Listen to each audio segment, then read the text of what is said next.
So in this question, student uses a pendulum to determine the value of acceleration of a free fall or gravity.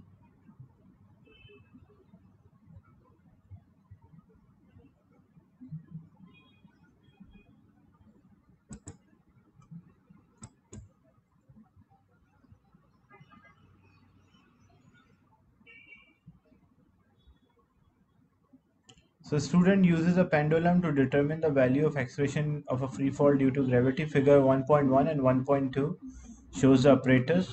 On the figure, measure the length of a pendulum. So what you have to do, you have to use a ruler or a scale and measure this length. Because this is not the hard copy, so our measurement will not be correct as what according to the marking scheme value. But approximately example, if it was 4.2 centimeter or 4.1 centimeter or 4 centimeter example. But what you have to do, you just have to use a ruler and measure this length and write according to the value which you measure. The student adjusted the length. Student adjusts the length until the length is 50 centimeter. The length is measured from center of the bob. The length L is measured to the center of the bob. Explain briefly how a student avoid a parallax, which is line of sight error, when taking a measurement of the length. So how we can avoid a parallax error? To avoid a parallax error, we should look perpendicular, and the ruler should be placed next or very close to the bob. Like example, if this is representing a ruler or a scale, so the scale should be placed next to the bob, and we should look perpendicular to the scale or 90 degrees so that we can avoid a parallax error. So how to avoid a parallax error? Look perpendicular,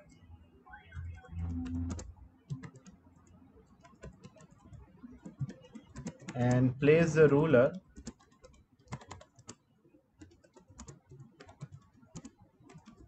or scale next to or close to the bob. This metal sphere is known as a bob. Then student displaces the pendulum bob slightly and release it so that it swings. He measured the time for 20 complete oscillation, and the time for 20 oscillation is 27.8. Calculate the period. Period means time for one vibration. So how, if this is a time for 20 vibrations, how I can find the time period, time for one vibration? So that is the total time divided by number of vibration, which is 20. So total time was 27.8 divided by number of vibration, which is 20. So what we will get, 27.8 divided by 20. That's the answer.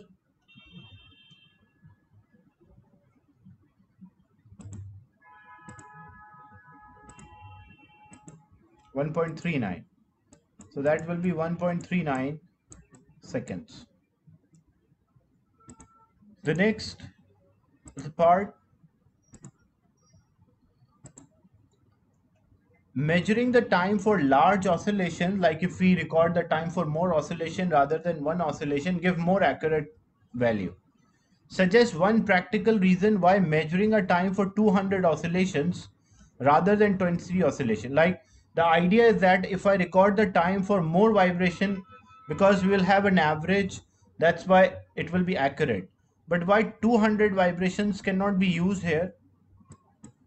200 vibrations are too many to count. Like the student might miss the count, that's 200.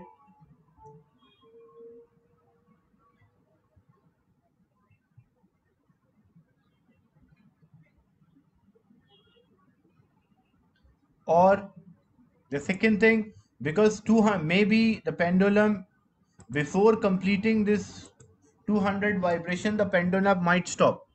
So student might miss the count,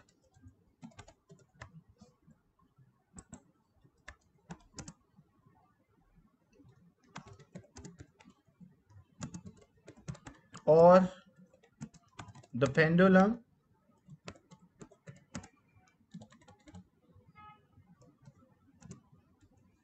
stops before completing 200 oscillation. So these are the reasons that can lead to an error, like why. So when we record the time for more vibration, we'll get greater accuracy, but not too many vibration. That can lead to maybe the pendulum stop vibrating before completing the 200 counts, or the student might miss the count because it's too high value.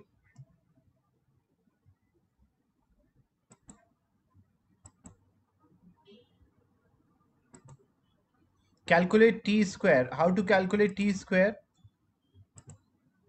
The t was 1.39 seconds. So what will be t square? T square means square of this number. So 1.39 square. What is 1.39 square?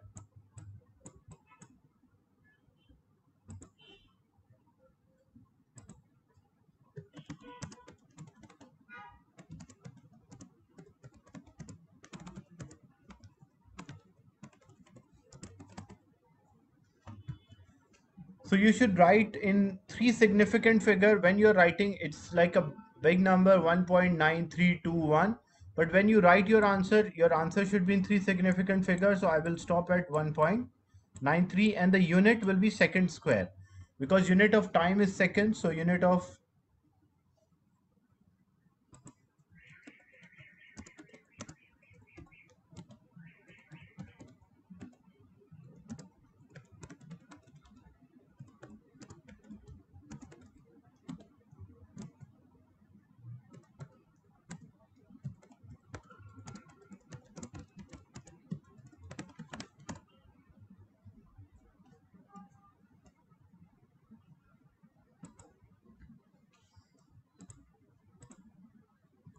then calculate the acceleration of a free fall, which is g equals to 4 pi, for paper 6 you don't have to memorize any formulas, 4 pi square L by t square, and give your answer to suitable number of significant figure.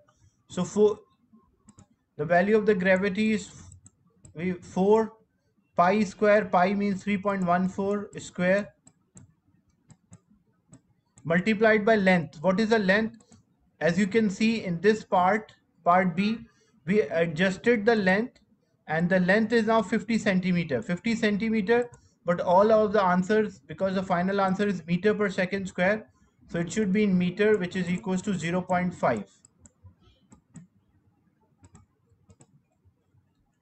So length is equals to 50 centimeter, which is 0.5 divided by t square. T square, we already calculated. The t square was equal to 1.93 second square. So value of t square is 1.93. What's the final answer? When 3.14 square multiplied by 4 multiplied by 0.5 divided by 1.93. What is the value for acceleration due to the gravity?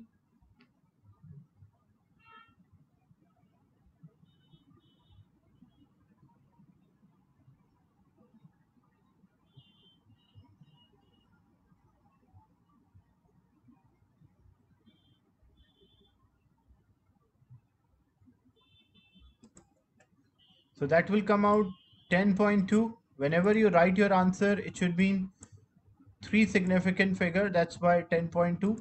Unit is already written, meter per second square.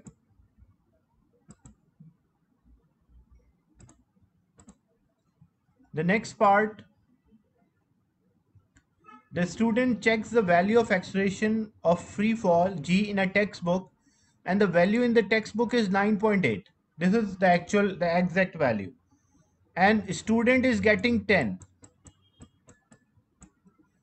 So what could be the reasons why he's not getting the same answer? Suggests a practical reason why the results obtained from the experiment may be different.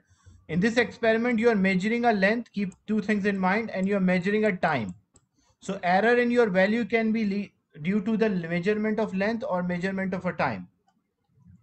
So what we can mention for this part,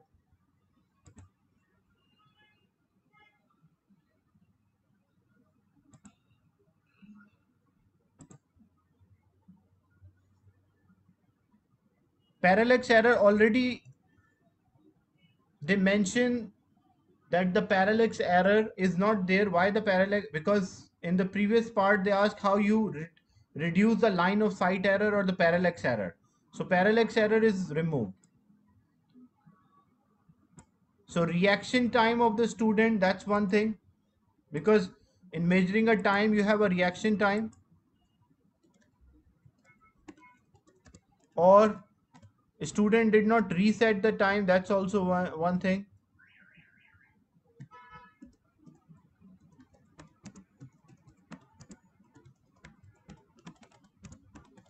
And another thing in measurement of a length, because if you see the question, the measurement of the length is measured from the center of the bob. Length is measured from the center of the mass of the bob to the point where we attach a string. So it is difficult to identify the exact center of the bob because you are not able to see the exact point where is the center. So difficult to identify the center of the bob and measure the length. That's why the student value might be different from the actual value.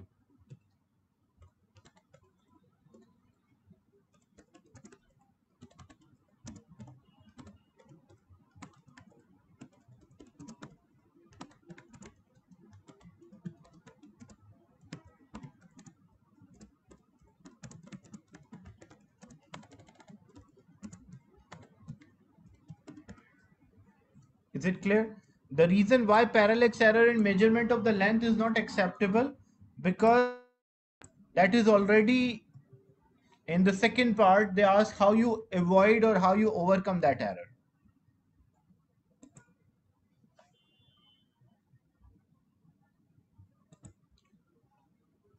The next part, they're asking how you can improve this,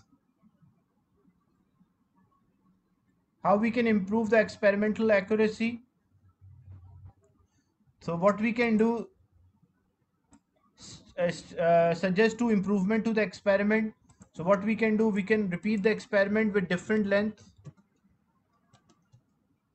Yeah, that's also right. Mark mean and extreme position.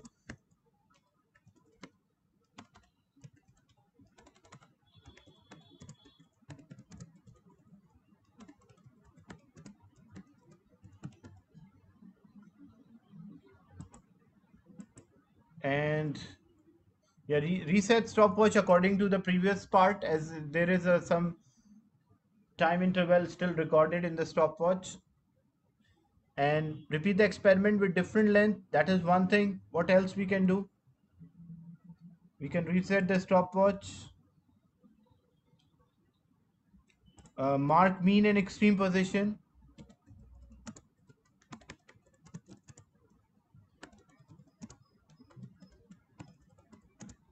which are also known as fiducial points, means when you mark mean and extreme position.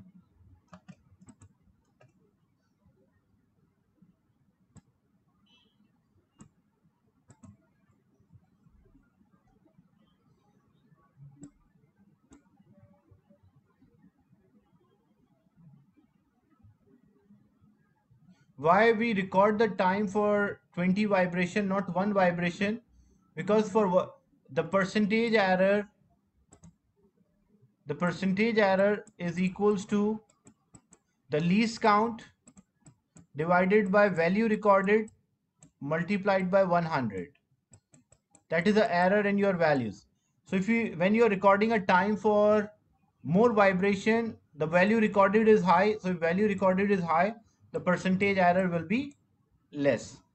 So for one vibration, it is difficult to identify or measure because it's small time interval. So you will have a higher percentage value error. For 20 vibration, you're recording a greater time interval, which reduces the percentage. error.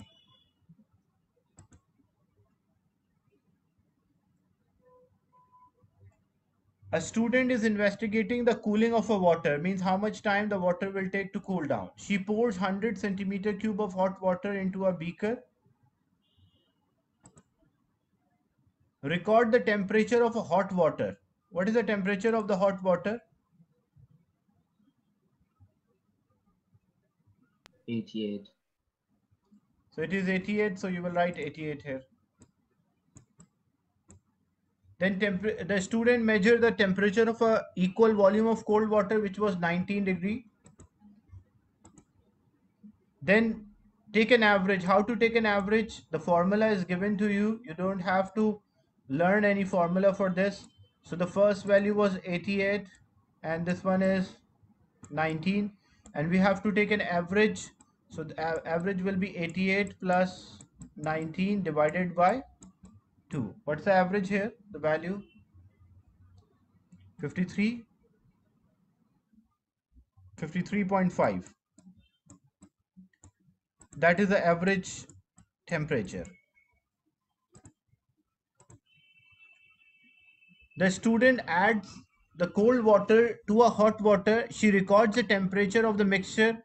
Temperature of the mixture is 46. So according to theory, if I have a hot water at 88 degrees centigrade and cold water at 19, when I mix them together, the average temperature should be 53.5. That is according to theory. But practically, when I mix them together, the mixture is not at 53.5, the mixture is at 46. State one precaution that you would take to ensure the temperature readings are reliable as possible or accurate as possible. What you should do? So you should avoid a parallax error. A thermometer should not touch the base of the container. That's right. Look perpendicular.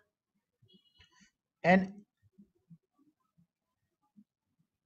you should wait until the temperature of the water stop rising, because when you mix hot water with cold water,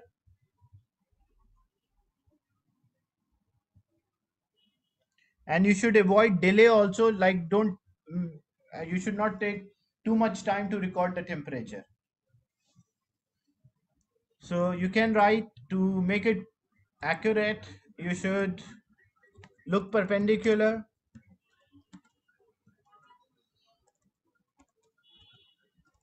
you should look perpendicular will avoid a parallax error. Thermometer should not touch the base of the container.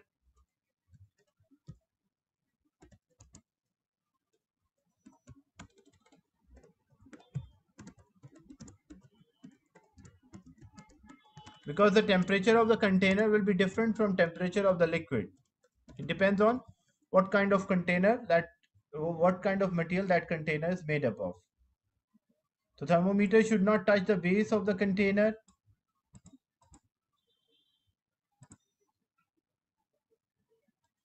And you should avoid the delay, and you should wait until temperature reading is constant,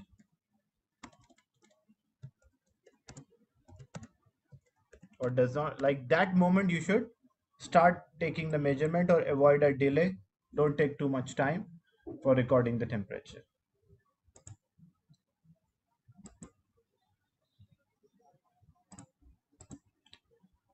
The student is provided with a lid with a hole for thermometer, some insulating material, and two elastic bands. In the space below, draw a label diagram to show how you would use these items to reduce the loss of thermal energy when the procedure is repeated. So you can use a screen annotation to draw this.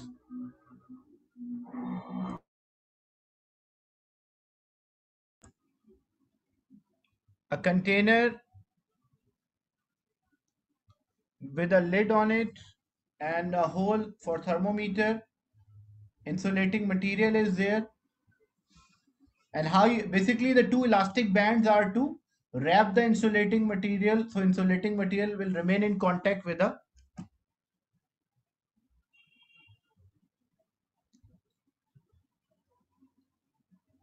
surface, and it should be labeled, like you should mention the labels as well. So this is a container.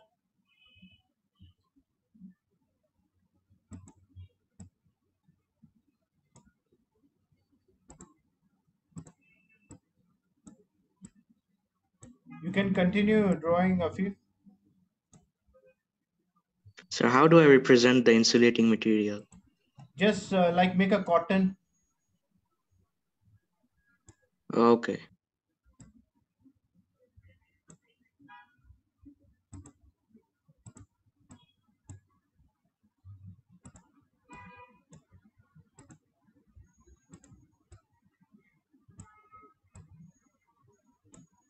And the rubber bands around it.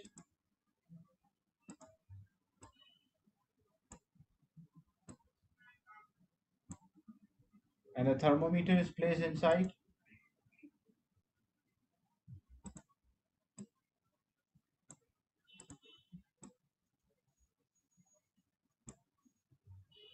And there's a hot water.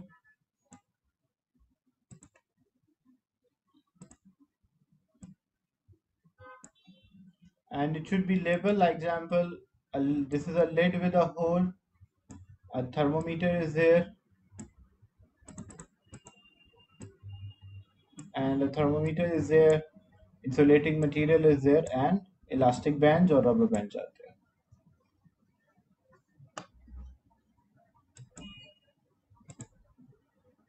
The next part, it's of 2 marks. It should be labeled. The next part, using the improvements, like the main purpose of the insulation is to reduce the heat loss. So using the improvements shown in the diagram, the student repeats the procedure and obtain these results. Hot water temperature was 86, cold water temperature was 20, and average temperature is 53.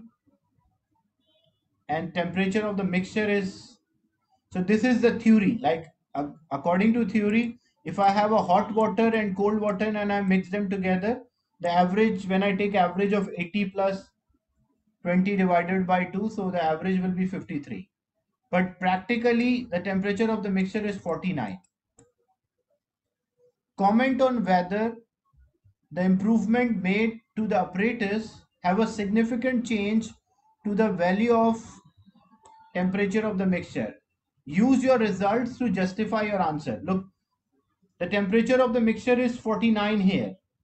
And what was the temperature of the mixture without a lid, without insulating material? The temperature of the mixture was 46, and the average, what was the average here? It was 53. The average was 53.5, and actually the temperature of the mixture is coming out 46. But when we repeat the procedure, the average is 53 and the temperature of the mixture is 49. Does it affects or having a significant effect? Yes or no?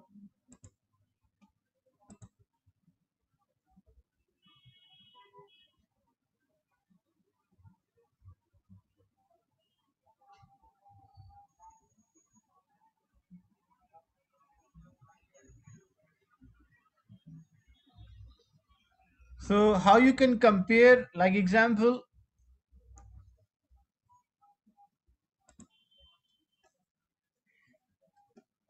you can compare the percentage difference, that is, but it's a 1 mark. What you can do, you can compare like 53.5 and 46 and 53.5 and 49. So with insulation, only a 4-degree change in temperature is there. Without insulation, 7.3 degree change in temperature. Actual values should be 53.3, but we are getting 46. But with insulation, it should be 53, but we are getting 49. So what do you think? The answer is yes. Significant effect.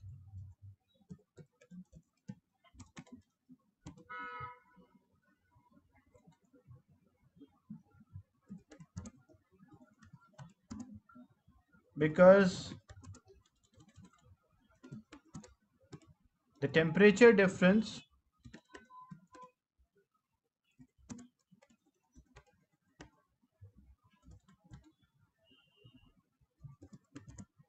between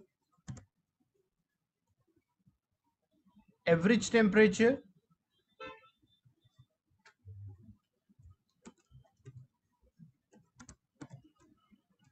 and the temperature of the mixture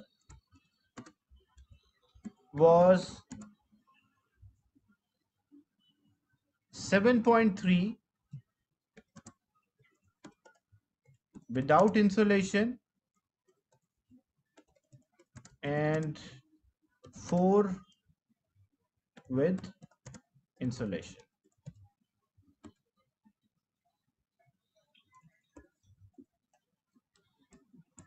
So when you were using, these are the values. This is the average temperature and the temperature of the mixture when you are using insulation. But without insulation, the average temperature was 53.3 and the temperature of the mixture was 46. So how much is the temperature difference when you was not using an insulation? Between your value and the actual value, 7 degree. But when you use an insulation, the average value and the mixture temperature, it's only a 4 degree change in temperature. That's why we are saying it is causing a significant change. Like your value is closer to the actual value. Is it clear to everyone?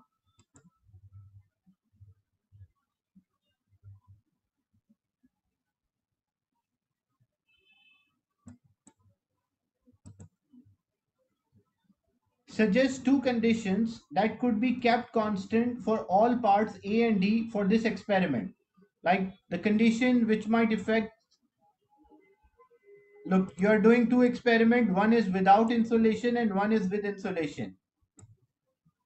What factors you should keep constant to compare both results? The room temperature, that's one of them. Because if the room temperature, the initial temperature, that's right. The same initial temperature should be there. If the initial temperature for insulation, if it was say 88, without insulation should also be 88. So we should have a same room temperature.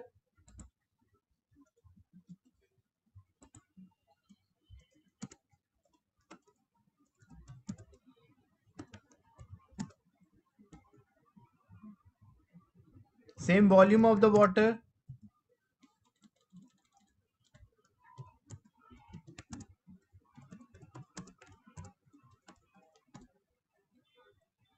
Same size, shape or surface area of the beaker.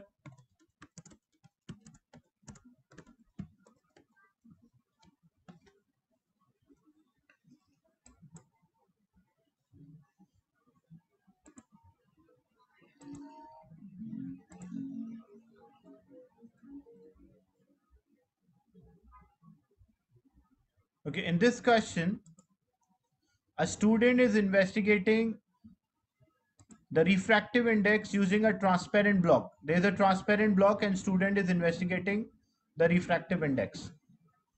Figure 3.1 shows all the four, at the first stage, student trace ABCD. So student trace ABCD, the outline of a rectangular glass block, and he draw a normal. As you can see, he drew a normal. Now in the question, on figure 3.1, draw a line E and F to the left of the normal above the outline of a block and at an angle of 20 to the normal. So what we have to do, left of the normal, this is the normal on side AB. At the top of it, as you can see, draw a line E and F to the left of the normal and above the outline of a block. So this is the outline of the block. So above the outline of a block on the left hand side, we have to draw a normal using a protractor. You will measure this angle and it should be 20 degrees. And you will label this line as E and F. E is already there. E is the normal point, and so you will label that as F. Then a student places the pin on the line E and F at a suitable distance from the block.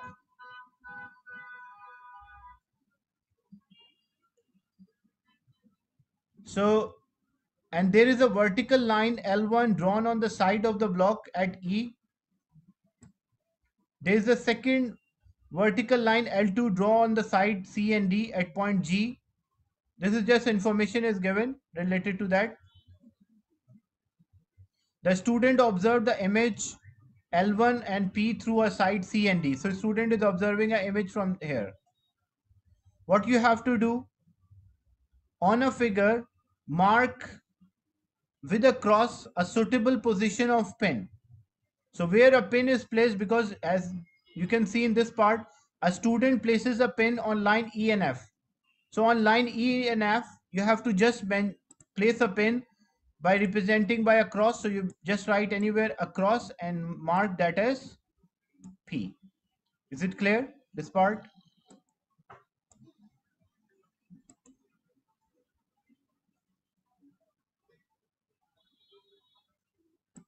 In the question on figure 3.1, mark across a suitable position of a pin.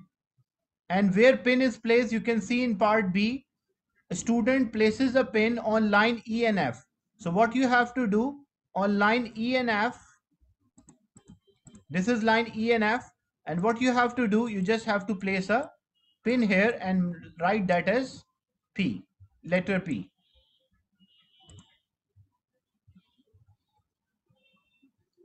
Even you don't write P, just you mark a cross, that is also correct.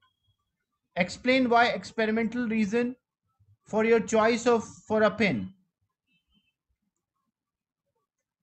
Like experimentally,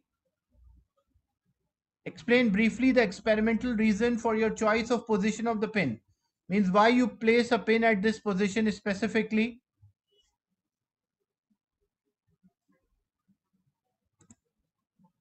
So what is the reason why we place a pin?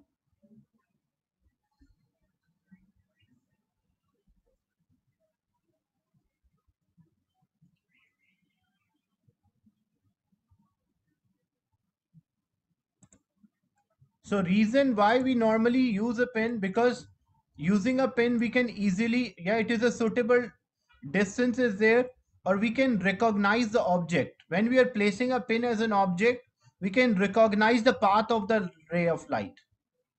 Like for example, if there was a bulb or a lamp, so it will be difficult to exactly, like if there was a bulb and a ray of a light is passing through it,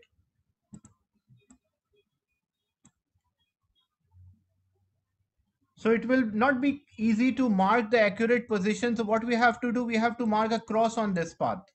So same thing, when we drew a line E and F,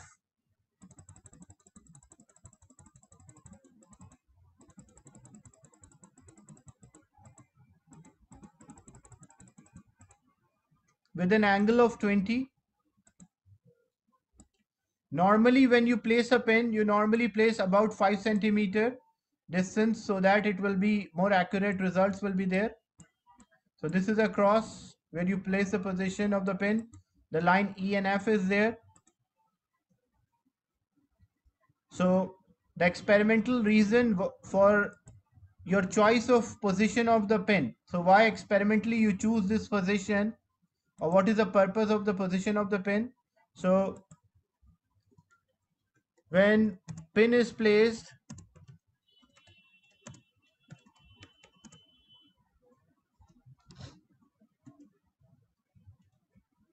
at a greater distance from the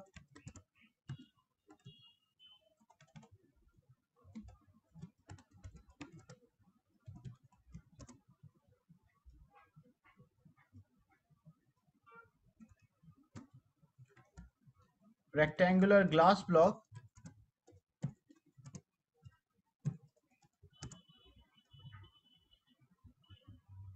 it will increase the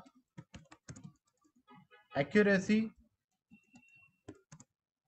of line which show the path of light. How it will affect the accuracy?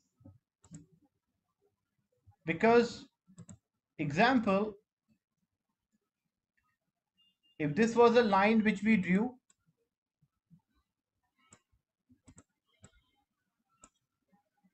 the line which is with an angle of incidence 20 degree,